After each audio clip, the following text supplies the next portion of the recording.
തീവ്രവാദ സംഘടനകളുടെ എല്ലാം പേരെടുത്ത് നോക്കിയിട്ട് ഇവരെന്നാണ് ഉണ്ടായത് എന്ന് നോക്കിയിട്ടുണ്ടോ? നല്ല രസമാണ്. ഞാൻ നോക്കിയിട്ടുണ്ട്. അൽഖയ്ദ ഉണ്ടാകുന്നത് 1988, ലഷ്കർ-ഇ തയ്യബ ഉണ്ടാകുന്നത് 1987, താലിബാൻ ഉണ്ടാകുന്നത് 1994, ബോക്കോ ഹറാം ഉണ്ടാകുന്നത് 2002, ജയ്ഷെ മുഹമ്മദ് ഉണ്ടാകുന്നത് 1998, ഐസിസ് ഉണ്ടാകുന്നത് 2013. ആൻഡ് ഇതെല്ലാം ഉണ്ടാകുന്നത് ഒരു കൊളോണിയൽ ഭരണത്തിൽ നിന്ന് വെളിവന്ന രാജ്യങ്ങളിലാണ്.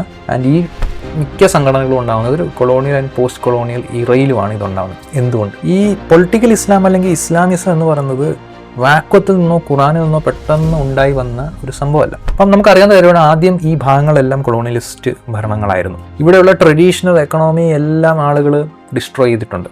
അവിടെ പണ്ടുണ്ടായിരുന്ന ഫ്യൂഡലിസ്റ്റ് എക്കണോമി, സ്മോൾ മെർച്ചൻസ്, കൈത്തൊഴിൽ, ഇങ്ങനെയുള്ള പല സംഭവങ്ങളിലുള്ള ഇൻഡസ്ട്രീസും എക്കണോമിയും ഒക്കെ ആയിരുന്നു. അതെല്ലാം കൊളോണിയലിസം ഡിസ്ട്രോയ് ചെയ്തു. അതിനുശേഷം കൊളോണിയലിസം ഫേഡ് ഔട്ട് ആയതിനു ശേഷം പുതിയ ഭരണാധികാരികൾ വന്നെങ്കിലും ആ ഭരണാധികാരികൾ കൊണ്ടുവന്ന മാറ്റങ്ങളും അവിടെ പുതിയ തരത്തിലുള്ള കോൺഫ്ലിക്റ്റുകൾ ഉണ്ടാക്കിയിട്ടുണ്ട്.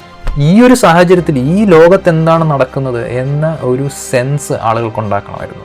എന്താണ് ഇവിടെ നടക്കുന്നത്, എന്താണ് ഇവിടെ ഞങ്ങൾ നേരിടുന്ന പ്രശ്നം എന്താണ് എന്നതിന് ഇവർക്ക് ഉത്തരം വേണമായിരുന്നു. അങ്ങനെ ഇവർ കണ്ടെത്തുന്ന ഉത്തരങ്ങളിൽ ഒരു ഉത്തരമായിരുന്നു പൊളിറ്റിക്കൽ ഇസ്ലാം. ഇവിടെയുള്ള ഇലീറ്റ് ആയിട്ടുള്ള മനുഷ്യർ ഇസ്ലാമിക വേയിൽ നിന്നും മാറി വ്യതിചലിച്ചിരിക്കുന്നു.